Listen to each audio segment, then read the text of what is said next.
buenas tardes, estimados educandos. A continuación les comparto lo que corresponde al tema para esta semana y es que vamos a estar abordando las leyes de la herencia.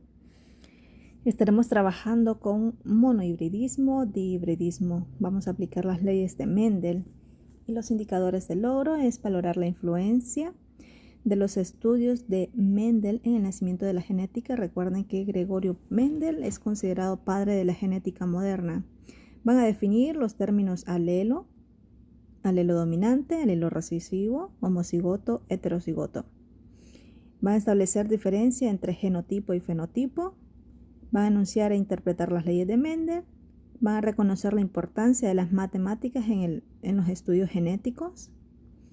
Y principalmente van a resolver problemas de genética mendelianas con alelos dominantes y recesivos en cruces tanto monohíbridos como dihíbridos. Previo al tema, deberán de desarrollar esta actividad. ¿Ya? Eso lo desarrollan en su libreta. Luego tenemos la introducción del trabajo de Gregorio Mendel y el nacimiento de la genética. Los caracteres humanos, como el color de los ojos y el color del cabello, junto con otras características, se transfieren de generación de una a otra. La herencia, que es la transmisión de información genética de progenitores a su descendencia, generalmente sigue patrones predecibles. El estudio de la herencia como una moderna rama de la ciencia empezó a mediados del siglo XIX con el trabajo de Johann Gregorio Mendel, que nace en 1822 y muere en 1884. Este monje cultivó plantas de guisantes y experimentó con estas. Mendel fue el primer científico en aplicar de manera efectiva métodos cuantitativos para estudiar la herencia. De hecho, fíjense que Gregorio Mendel empezó a experimentar, ya les había mencionado, ¿cierto?, de que no justamente por parte de Gregorio se dieron a conocer las leyes de la herencia, el experimento del mismo, sino que otros científicos vienen y redescubren el trabajo que había hecho Gregorio Mendel. Entonces, ¿se imaginan ustedes estar trabajando por años, presentar su trabajo a alguien y que se lo rechacen? ¿Cómo se sentirían? Entonces, en este caso, lo mismo pasó con Gregorio Mendel. Fue rechazado, no le aceptaron, no le reconocieron su trabajo. Posteriormente se dieron cuenta, otros científicos lo revisaron sus investigaciones, sus experimentos y se dieron cuenta que eran significativos y que iban a ser bienvenidos, en este caso, para la humanidad. Iban a ser productivos, iban a ser muy beneficiosos. Entonces, otros científicos redescubren esas leyes. Por esa razón, mis estimados estudiantes, nunca hay que darnos por vencidos. Entonces, gracias a sus numerosos experimentos, logró el enunciado de principios que más tarde serían conocidos como las leyes de la herencia o las famosas leyes de Mendel. Entonces, el éxito de Mendel se basa en una serie de condiciones favorables, o sea, que se consideró para que tuviera éxitos, en este caso, el cultivo, el experimento con las plantas de guisante. Lo primero que hizo fue seleccionar la arveja, esta que tenía que ser fácil de cultivar, con un ciclo de vida corto. Prácticamente estamos describiendo las características que le permitieron que sus experimentos fueran exitosos y como resultado pudiéramos conocer hoy en día las famosas leyes de Mendel. La polinización es de fácil manipulación, esa es otra característica, y tenía que tener disponibilidad de varias cepas de caracteres diferentes. Entonces, estas son una de las consideraciones, además de que iba a limitarse al comportamiento hereditario de uno o solamente dos rasgos. Entonces, era más fácil limitar el número de rasgos para estudiar que tener un número o tener características muy numerosas. Por ejemplo, el color de qué es lo que tiene una planta, el color de la fruta, el color de la flor podría ser, y esos colores iban obviamente a presentar dos variantes de una manera limitada, no iban a tener tres. Luego tenemos Otra característica, los experimentos de control para confirmar o rechazar las hipótesis iniciales. ¿Qué significa esto? Que siempre en una experimentación va a haber un experimento de control y otro de prueba, ¿ya? El experimental se le llama. Entonces, esto ayuda a comparar cuáles, prácticamente para, como dice la característica, aprobar o rechazar la hipótesis antes propuestas. Luego, finalmente, tenemos evaluaciones estadísticas de los resultados experimentales a lo largo de varias generaciones. Entonces, nos damos cuenta que las famosas leyes de Mendel son producto de múltiples experimentos a través de los años. Recordemos que para que algo se convierta en ley, según los pasos del método científico, tuvieron que pasar múltiples experimentos, ¿ya? Entonces, no se quedaron en simples teorías, no se quedaron en simples conclusiones, sino que se convirtieron en una ley que hoy en día las conocemos y son aplicadas tal cual. Luego tenemos que su obra más importante, denominada Experimentos sobre híbridos de plantas, que fue publicada en 1866, también obtuvo el debido reconocimiento hasta 1900. ¿Pueden creer ustedes? Hasta 1900 se le reconoció cuando 3 investigadores de British Correns y Shermark, de manera más o menos independiente, llegaron a las mismas conclusiones que Mendel. O sea, estudiaron y concluyeron según lo que ya Mendel había propuesto. Descubrieron sus trabajos y le reconocieron la prioridad. Por esa razón llevan sus nombres. Por eso publicaron sus conclusiones. Aquí está. Como leyes de Mendel. Chequen ustedes cuánto tiempo después es reconocido el trabajo de un científico presentado, claro, ¿verdad? Su proyecto, sus experimentos a la comunidad científica. Entonces, recuerden, las leyes están para cumplirse.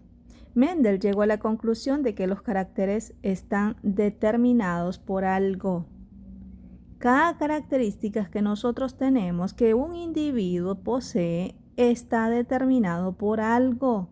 Y ese algo, ¿qué es exactamente? Bueno, ese algo lo denominó factores o elementos hereditarios. Los factores hereditarios, lo que estudia la genética y que actualmente lo conocemos como genes. Entonces nos preguntamos, ¿por qué razón yo tengo cabello negro, oscuro? Por los genes.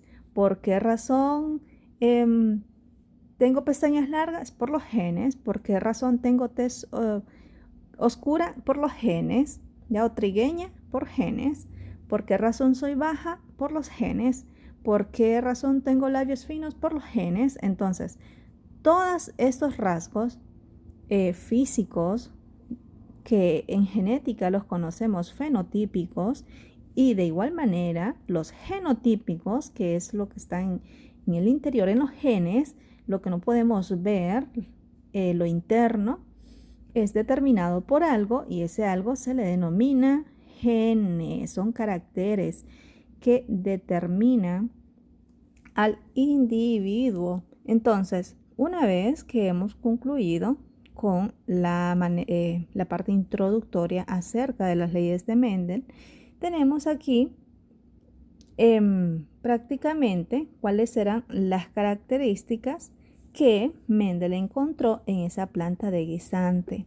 Esto es muy importante que ustedes lo reconozcan, que ustedes lo aprendan, ¿sí? Porque luego viene la parte práctica. Viene la parte práctica donde tendrán que aplicar estos conocimientos. ¿Y cuáles conocimientos? Estas características de la planta de guisante. Muy importante, además de otros términos que a continuación se les va a detallar. Entonces, Mendel aisló 7, cheque usted, 7 pares de caracteres que eran de razas puras.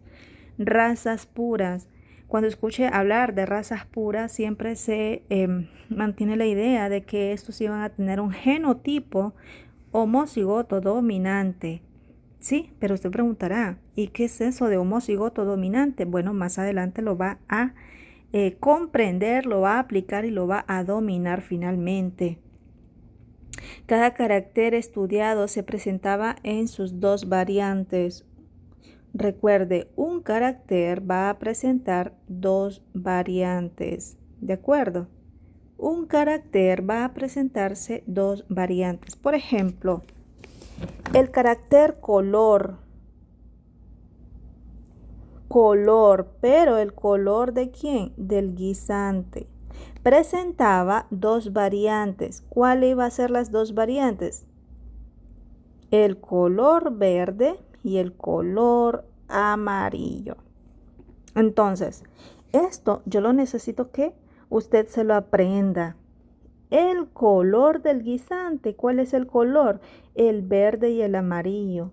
Y aquí darse cuenta que el color verde es recesivo con respecto al amarillo que es dominante. ¿Ya? Primer carácter, color del guisante. ¿Qué colores tiene? ¿O cuáles son las dos variantes? Verde y amarillo. ¿Cuál es dominante? El amarillo sobre el verde. El verde será recesivo. Vamos con el otro carácter, forma. ¿Forma de quién? Del mismo guisante. Aquí tenemos otro carácter, miren. O sea que aquí ya tenemos dos características, mis estimados. Color y forma del guisante. ¿Cuáles son las variantes para el carácter forma del guisante? Son dos, liso y rugoso. Entre el liso y el rugoso, ¿quién es dominante? ¿Quién predomina? Cuando hablamos de dominante es la forma del guisante que se presentaban en todo ese experimento. O sea, la mayoría de lisos en este caso, que iban a ser los dominantes. El carácter que más trascendía, que más se presentaba, que más se encontraba. Entonces, a esto lo llamó dominante. Y el rugoso, que se presentaba en pocas ocasiones o en escasa vez o en pocas cantidades, por decirlo de esa manera, lo llamó recesivo. Entonces, ya tenemos dos caracteres, color del guisante y forma del guisante. ¿Cuáles son las variantes para el color del guisante? Verde y amarillo. ¿Cuáles son las formas del guisante, liso o rugoso? ¿Ya? Luego viene el color y la forma de la legumbre. Aquí la tenemos la segunda característica y la tercera. De hecho, la tercera y la cuarta, porque acá en el primer cuadro tenemos ya dos. ¿Ok? Voy a borrar acá. Aquí tenemos dos caracteres, color y forma del guisante. Vamos con otros dos, color y forma de la legumbre. Nos preguntamos, para el carácter color de la legumbre, ¿cuántas variantes puede presentar? Dos, verde y amarillo. ¿Ven la legumbre? Es una planta de chícharo. Entonces, el verde es dominante, o sea que se presentaba con más frecuencia con respecto al amarillo. Entonces el amarillo será recesivo siempre y cuando hable acerca del color de la legumbre. Y luego tenemos la forma de la legumbre.